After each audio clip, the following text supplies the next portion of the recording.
कहना क्या है, आतंकवादी हैं ये, इनमें कहना क्या है? मतलब ये आतंकवादियों से राय ली जाएगी कि अम्बेडकर के बारे में? जो गोडसे के पुजारी हो, देशद्रोही हो, जो आतंकवादी हो, उनसे अम्बेडकर के बारे में विचार लिया जाएगा? वो कभी अम्बेडकर का समर्थन कर देंगे? अम्बेडकर को समझने के लिए दिल में समानता का भाव लाना पड़ता है, ठीक है? अम्बेडकर को समझने के लिए संविधान के मौलिक अधिकारों में विश्वास करना पड़ता है। अम्बेडकर को समझने के लिए सभी धर्मों का सम्मान करना पड़ता है। ये ठहरे गोडसेवादी, धर्म धर्म धर्म धर्म धर्म का गांजा फूकते हैं ये, ठीक है? तो तुम्हें इनसे उम्मीद है अम्बेडकर की बात करेंगे, ये देश में भाईचारे की बात करेंगे? इनकी तो बात सुनना भी गर्क है। अगर कोई इनकी बात को एक दिन का सुन भी रहा है ना, ठीक है, तो वो भी दुखदाई बात है। इनको तो मौका नहीं मिलना चाहिए देश में खड़े रहने का। इनकी बात सुनी जा रही है, ठीक है? अगर आज संसद में मैं होता और मेरे अधिकार क्षेत्र में होता तो सबसे पहला कानून ये आता कि जितने गोडसेवादी हैं इनको उठा के जेल में डाल दो और इनकी नागरिकता छीन लो, ठीक है? बाकी तो बात की बात है, ठीक है? भाई देश जो है अम्बेडकर से चलेगा और गांधी के नाम से चलेगा, संविधान से चलेगा, मनुवादी व्यवस्था से नहीं चलेगा, गोडसे से नहीं चलेगा। अगर इस देश में रहना है तो जय भीम, जय अम्बेडकर कहना है, जय संविधान कहना है, ठीक? मैं तो कहता हूँ भारत माता की जय, भारत माता की जय। और कहूँगा बिल्कुल, क्या सोच रहे हो तुम? सब धर्म का सम्मान करे होते तो 40 ये अगर बाबा साहब के माने होते और सर्व धर्म का सम्मान करे होते तो 40 सीट पर भी शर्मा जी सिमट जाते, 40 सीट पर 19 में सिमट जाते। मैं दूंगा, सुनो ऐसे ही भागना पड़ेगा हर मनुवादी को, ऐसे ही भागना पड़ेगा। जिस दिन अम्बेडकर की बात होगी, जिस दिन अम्बेडकर की बात होगी, हर मनुवादी को ऐसे ही भागना पड़ेगा। तुम में अगर हिम्मत है तो यहाँ आके खड़े होकर बात करो ना। 40 सीट पे सिमटना और 2 सीट पे सिमटना, भाई कल को तो बीजेपी की सरकार भी 2 सीटों पे थी, तो इसका क्या मतलब है? चुनाव अलग चीज है, अम्बेडकर अलग चीज है। अम्बेडकर चुनाव से बहुत बड़ी चीज है। अम्बेडकर की तुलना देश में चुनाव से ना करो, ठीक है? अगर अम्बेडकर को जिंदा रखना है ना तो सद्भाव जिंदा रखो, धर्म का सम्मान। भाई कहते मोदी जी ने सम्मान किया अम्बेडकर का। हाथरस की बेटी रात में जला दी गई, अंतिम संस्कार तक का ऑप्शन नहीं मिला, अगले दिन उसके घर को नजरबंद कर दिया गया, परिवार वालों को नजरबंद कर दिया गया। कौन सा अम्बेडकर का संविधान किया, सम्मान किया तुमने? अम्बेडकर का सम्मान होता तो उस दलित बेटी को अधिकार होता। उल्टा उसके विरोध में दूसरे समाज ने पंचायतें करी, ठीक? पेशाब कांड होता है, ठीक? अम्बेडकर का सम्मान होता है। एक दलित दूल्हा घोड़ी पे चढ़ता है, 2 थानों की पुलिस लगानी पड़ती है इस देश में। अम्बेडकर के सम्मान की बात है क्या ये? अगर अम्बेडकर के सम्मान की बात होगी तो हर दलित को आजादी होगी घोड़ी पे चढ़ने की। हाथरस जैसे कांड नहीं होंगे, पेशाब कांड नहीं होंगे और उनके विरोध में पंचायतें नहीं होंगी।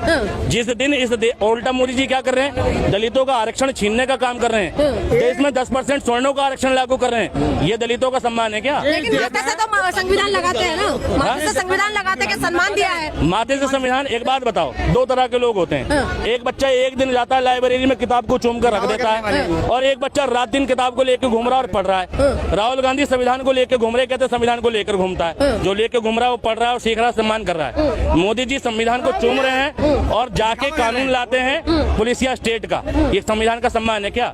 मोदी जी संविधान का सम्मान करते हैं और स्टेज से नारे लगवाते हैं, बटोगे तो कटोगे। मोदी जी सम्मान करते हैं और मोदी जी के समर्थक कहते हैं हिंदू राष्ट्र चाहिए हमें। कौन से संविधान के मौलिक अधिकार का सम्मान है? लेकिन ये बताइए, जो जितना सम्मान मान सम्मान बीजेपी ने दिया है, कह रहे हैं किसी ने भी नहीं देना, कांग्रेस ने दिया। कितनी यूनिवर्सिटियां खुलवाई हैं मोदी जी ने बाबा साहब अम्बेडकर के नाम पे? कितने हॉस्पिटल खुलवाए हैं मोदी जी ने बाबा साहब अम्बेडकर के नाम पे? जितने भी यूपी में बाबा साहब अम्बेडकर के नाम पे हॉस्पिटल है वो मायावती ने बनवाए हैं। मोदी जी का बताओ मुझे कौन सा है, ठीक है? देश में टेक्निकल यूनिवर्सिटी दिल्ली के अंदर अम्बेडकर कॉलेज है, ये सब किसने बनवाए? कांग्रेस ने बनवाए। मोदी जी के शासनकाल में कौन सी अम्बेडकर यूनिवर्सिटी बनी, बताओ मुझे। कौन सा सम्मान है? और सम्मान इतना ही है, तुम्हें चंद्रशेखर जो है एक नगीना का सांसद है, वो तुम्हें ठीक नहीं लगता। तुम बाकी दलितों की तो बात कर रहे हो। लेकिन ये बताइए, जिस तरीके से अभी बात चल रही है 24 तारीख को जो है मायावती कह रहे हैं प्रोटेस्ट करेंगे पूरे देश भर में। बिल्कुल होगा। मेरा पुरजोर समर्थन है मायावती जी के प्रोटेस्ट को। और जो लोग सोचते हैं कि अम्बेडकर दलितों के भगवान या दलितों के नेता हैं, वो ये गलत फहमी निकाल दें। अम्बेडकर इस देश के लोकतंत्र के नेता हैं, देश के नेता हैं और देश के भगवान हैं, ठीक है? अगर इस देश में तुम लोकतंत्र की भावना को 1% भी दिल में रखते हो तो 24 तारीख वाले आंदोलन का सम्मान करो। अगर कुछ नहीं कर सकते तो रात में छतों पे कैंडल लाइट लेके खड़े हो जाओ, बस। क्या योगदान है अम्बेडकर जी का? क्या योगदान है? ये कितना मानते हैं अम्बेडकर को? पहले एक बात भागेंगे, सुनो, अरे तुमको फालतू अम्बेडकर जब देश अम्बेडकर जी बोलो जी, अम्बेडकर जी को चुनाव में हराने वाला कांग्रेस पार्टी ही है। शर्मा जी जवाब देंगे। और सुनो 51 कार्टून के राज भी आज जनता को बता दो। जो जवाहरलाल नेहरू यूनिवर्सिटी, सुनो, जवाहरलाल इंटरनेशनल मना कर रखा नहीं। गुजरात से 51 कार्टून में पंडित जवाहरलाल नेहरू, सोनिया गांधी, इंदिरा गांधी, राजीव गांधी सबके लेटर जो 51 कार्टून में सोनिया गांधी मंगवाई और अपने घर में बात हो रही है, वो भी तो राज बताए देश को। 2 लाइनों में आपके जवाब देता हूँ। सबसे पहले तो ये उस नेता का ये फॉलोवर है जिस नेता के बारे में आपने बात करी कि मोदी जी संविधान को माथे से लगाते हैं। तो सबसे पहले मैं कहता हूँ माथे से लगा दो, इस माथे के अंदर ही दिमाग होता है, उसे दिमाग में उतारो भी तो सही उस संविधान को, ठीक है जी, उस विचारधारा को उतारो तो सही। अब दूसरी बात, आपने कहा कि उन्हें लोकतंत्र के चुनाव में हराया गया, बिल्कुल सही बात है। आपने वो अपनी शेड्यूल का फेडरेशन सुन लिए, बता रहा हूँ, खुल के बता रहा हूँ। अरे सुनो तो सही, अरे पूरी बात तो सुनो यार, पूरी बात तो सुनो, ये बात बिल्कुल सही है।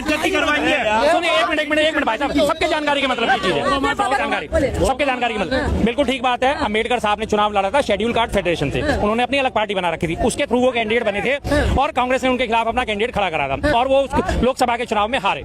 उनके हारते ही फौरन ही बॉम्बे प्रेसिडेंसी, कांग्रेस का बहुमत था, बॉम्बे प्रेसिडेंसी को लागू करके उसमें उन्हें राज्यसभा की सीट से उन्हें फौरन के फौरन सदन में लेके आए थे।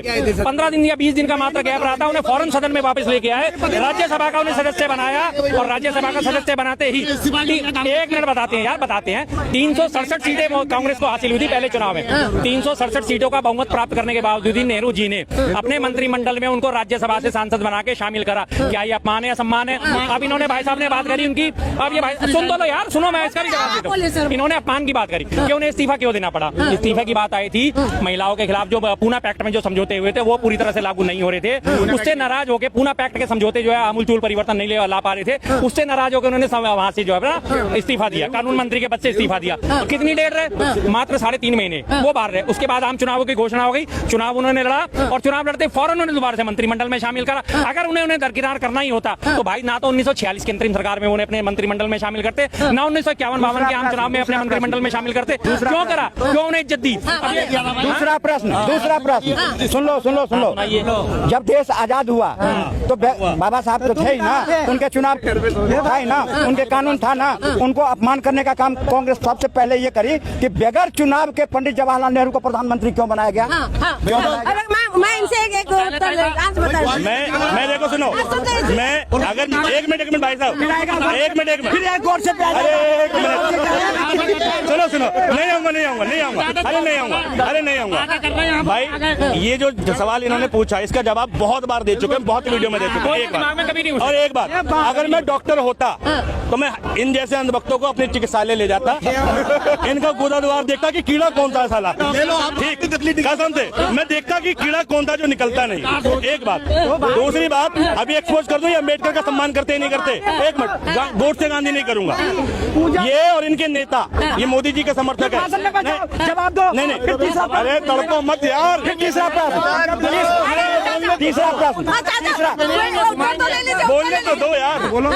मैं इधर सिर्फ 2 सवाल पूछूंगा कि भाई हिंदू राष्ट्र या लोकतांत्रिक राष्ट्र, बताओ। देखो हिंदू मुस्लिम पढ़ाएगा, फिर आगे हिंदू मुस्लिम नहीं, फिर तीसरा प्रश्न। अगर बाबा साहब को इतना मानते हो, उनको सम्मान करते हो, सुनो, सम्मान मानते हो तो तमिलनाडु में कच्चा चिट्ठू था, कांग्रेस की सरकार थी, पूरी पार्टी था, विपक्ष में कोई नहीं था, चाहता तो संवैधानिक ढांचे से उसको बदलाव करता, लेकिन बगैर संविधान में पास कराए कच्चा चिट्ठू श्रीलंका को क्यों दे दिया? कहाँ से कहाँ पहुँचे? अगर मुझसे ये सवाल पूछा जाता कि इस्लामिक राष्ट्र या लोकतांत्रिक राष्ट्र, तो 1 सेकंड के 10वें क्षण को गवाए बिना मैं कहता लोकतांत्रिक राष्ट्र। लेकिन अगर ये संविधान का सम्मान करते तो इन्हें लोकतांत्रिक राष्ट्र बोलने में दिक्कत क्या है? बताओ मुझे। हमने संविधान को सम्मान करे हैं, हमने हमने संविधान को सम्मान करे माथे पे रखे हैं। अगर संविधान में बदलाव किए हैं तो हम सुनो, महिला सशक्तिकरण के लिए 370 के लिए 3 तलाक के लिए हमने संविधान लाए देश के लिए। तुमने संविधान को बदला है अपने पार्टी के कुर्सी बचाने के लिए, अपनी धर्म को बचाने के लिए। नहीं चलेगी अब देश में। सम्मान किया कि मणिपुर के अंदर महिलाओं को अरे मैडम, हमने इतना सम्मान मणिपुर में करे ना, जो राज्य प्रति राज्य हम जीतते जा रहे हैं, इतना सम्मान हारते जा रहे हैं। इतना सम्मान किया कि मणिपुर के अंदर संविधान के धज्जे उड़ा दिया। नहीं चल रही है, सारी व्यवस्था ठीक होगा। और मणिपुर में भी गंगा जमुना भी बटेगा। आज कहे ना अमित शाह ने 2026 तक नक्सलवाद खत्म कर